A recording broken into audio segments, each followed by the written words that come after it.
Hi everyone, Dia Bondi here, grabbing a video and I'm sharing it with you in lieu of or in replacement of my YouTube Live, which 3 minutes in, YouTube kicked me out and said that I was in violation of one of their terms of service, which was odd because I was only having a conversation and not playing any music that needed protecting or anything. So I'm not sure exactly what happened, but I want to make good on my promise to show up for you on Wednesday. And so I'm posting this up just using video. Excuse me as I recover from a little bit of a cold. So I'm doing these posts and that will hopefully next week be alive every week in the month of April as a way to help me continue to grow my sea legs and get stable around sort of showing up for you in a way that adds value and also extends my reach. It's good marketing practice for me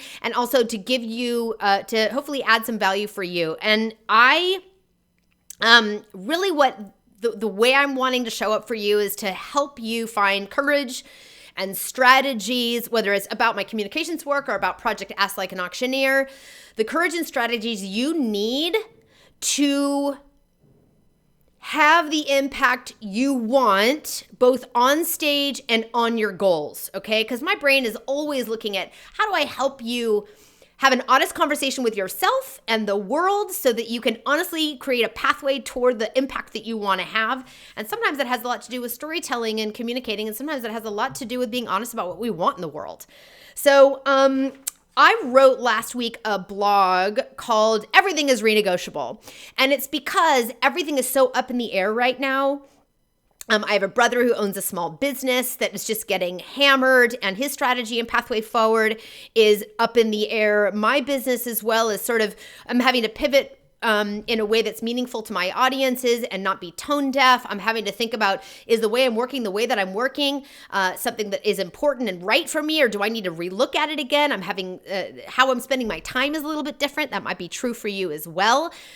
So last week, I was thinking, everything right now, it's not just about we need to negotiate our way forward, but to take a step back and look around and realize that everything we do in our work lives, whether we're running a small business or engaged with a team, or if we're just running our households, everything right now is renegotiable. It always is renegotiable, but this is the time for us to really notice that it is especially renegotiable. And some of you might be renegotiating the terms of your rent right now with your landlord, and others of you might be renegotiating how you are with your teams. And it made me think about one of my favorite shows on television called American Pickers. I love this show. I love the guys who do it, but I just, as the blog details, it's just, they have this lovely job as what they call antique archaeologists, driving around the country and going into, with the permission and relationship of the owners, going into the barns, sheds, and storage buildings on big pieces of property that are sort of in the nooks and crannies or in the big open swaths of land in our country, in the United States, and going through their collections that they've been collecting for nearly a lifetime to find treasures. And they don't know what they're looking for. They don't have a hard agenda except to explore and see what's interesting to them that they might want to negotiate around. So they show up at these houses, they end up in their barns, and they go through the barns and one by one pick things up they're interested in, turn them over, shine a light on them, pull up the tarps that are maybe covering larger pieces of equipment or tractors or old cars or motorcycles or bicycles or old fair rides or big toys or the things that they find are unimaginable. Sometimes the things they find are very tiny and very important, and sometimes they're very big and a surprise. And the whole while, they're just picking things up and asking the question, is this something I'm interested in negotiating on? Is this something I'm interested in negotiating on? They're just walking with curiosity and openness. And if they find something they want to negotiate on, they'll do that. And the whole time they're moving through negotiating for items they're interested in, they're constantly, as they add to the pile of things they'd like to buy, renegotiating the things they already had negotiated, because maybe if they add something new, that changes the dynamic around the negotiation of the other thing, what they call bundling. And I just love to see how open and transparent and interested and curious they are as they move through that. And it made me think that that is not different than what we're doing right now. Everything all the time is renegotiable. And I want to, so here's how I imagine the 5 steps are, if you're interested in looking around the landscape of your work life right now and looking at what might be renegotiable. So the first step is really to take inventory. Look around, see, and ask the question, is this up for negotiation for me? Don't worry about what the person you might be negotiating with needs or wants or cares about around that item. Just look at it and say, is this up for renegotiation? From everything from like, how we work to where your desk is in your office, from what team you're on to what team you want to go to, from how we collaborate to how we might want to collaborate, whether you're, your rent payment or you're not. So we want to just ask the question, is this thing up for negotiation for me? The strategy in your business, the products that you're offering. Sometimes we get really fixed on assuming things need to stay the way they are when maybe they actually don't. So to hold this alive question of like, is this up for negotiation for me?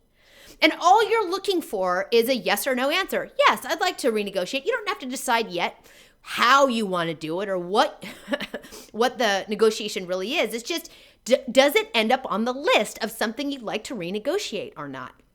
So you're just like in American Pickers, you're going to walk through the barn of your own work life and grab things and say, yes, that is, no, that's not, yes, that is, and end up with a list. You might be a little bit surprised at what you end up with.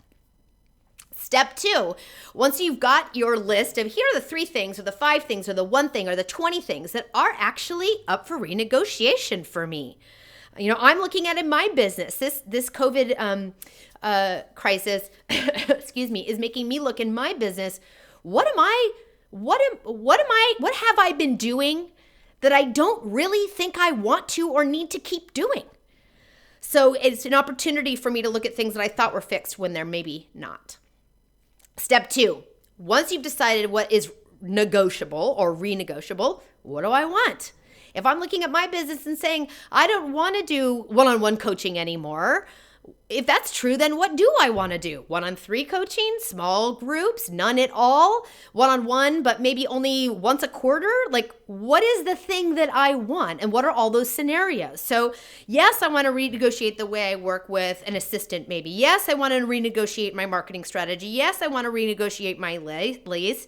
Yes, I want to renegotiate where my desk sits in my office. Yes, I want to renegotiate the offers that I put out into the world as a consultant.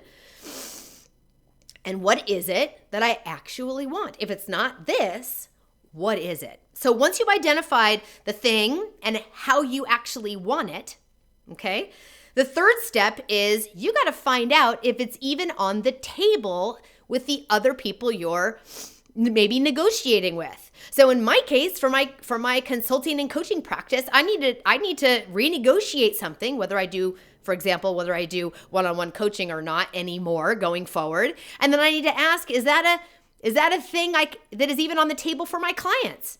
Look, less of a problem because I get to decide. I actually have a lot of the power. My decision about go, no go is not dependent on negotiating with somebody else. But I do need to consider, how will the world respond? Is this something that helps me be more specific in my practice or something that actually undermines my work? Like, how will the world respond to me repositioning that in my own business? For you, you may actually have to go to a person, a landlord, and say, this needs to be up for renegotiation because if it's not, we're going to be out of here in 6 weeks. Or you might want to renegotiate the way you're collaborating with your teams digitally, for example. And so you've got to find out before you do the negotiation, you've got to find out if that's even on the table for your important counterpart. If you want to renegotiate how you collaborate with your team, you got to go to the other team members and say, hey, everybody, is this something we want to talk about? Are you interested in renegotiating this? So that's step 3. find out if it's even on the table for them. Those guys and on American Pickers, they pick something up they're interested in buying, and they don't assume that the person that owns it wants to sell it. So they'll first ask, is this up for sale? Is this even saleable? And that person on the other side of the negotiation has to decide yes or no before anything else happens. So the fourth step, after you've found out that it's on the table or not, is to decide and in fact agree to negotiate. So it's on the table. Would you like to negotiate with me about it? Yes or no? I know it sounds a little bit similar to like, is it on the table or not? But is it on the table, and would you like to negotiate with me? Should we enter a conversation that looks and feels like a negotiation? Not just a casual conversation, not just a wish list, but an actual, would you like to negotiate? Which is sort of like saying, would you like to play with me? And somebody being ready and willing to play, and are you ready and willing, and would you like to play with me? Those are different questions. If something is on the table for a negotiation, it's different than would you like to initiate that negotiation now with me? So we've got to agree to negotiate. I say in this blog that I wrote, which you can find at Ask Like an Auctioneer in the blog section there, www.asklikeanauctioneer. You can say, I say in here that the best negotiations start with an agreement to negotiate. So agree to play before you start playing. Like seriously, take a beat so you know that you're all entering a conversation that is a negotiation. All right. And then step 5. This one's really important, and that is to activate empathy, because where you're coming from in the negotiation is your experience. We've also got to have empathy for where your counterpart is coming from. And I believe that the best and most powerful negotiations, both in terms of outcome and the experience of going through it with somebody, really are rooted in being empathetic to the other person's position. And context. That does not actually at all mean that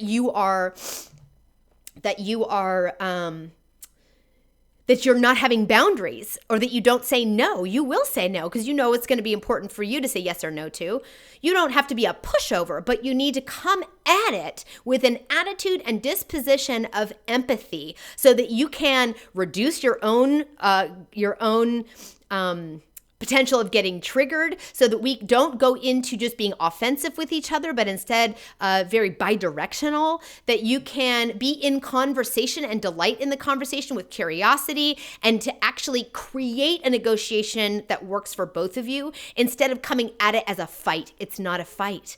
I think of it as can be a playful game. And if you know clearly what you want out of it, there's no reason for you to get combative or tantrumy or to even be non-empathetic, because you know where your own boundaries are. And boundaries are so healthy and helpful to walking into a negotiation. That goes back to step 2. Define what you want. Know it before you even walk into that. And then you've got your ducks in a row. Now you can just listen and respond. So 5 steps: take inventory, define what you really want from the list of things that you are willing to renegotiate, find out if it's even on the table with the person that you're negotiating or renegotiating with, and decide to negotiate before you start negotiating. So you both know the game has started, the game in a positive way, not a manipulative way. And then step 5, activate your empathy for your conversation. So that is my offer for you today. I wish so much that my live had worked. It didn't work. Well, it worked until YouTube kicked me out.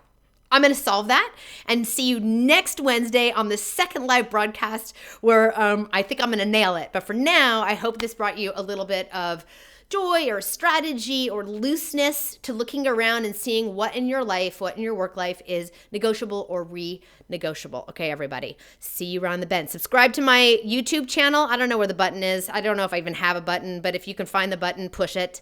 And I hope to see you here again. Thanks so much.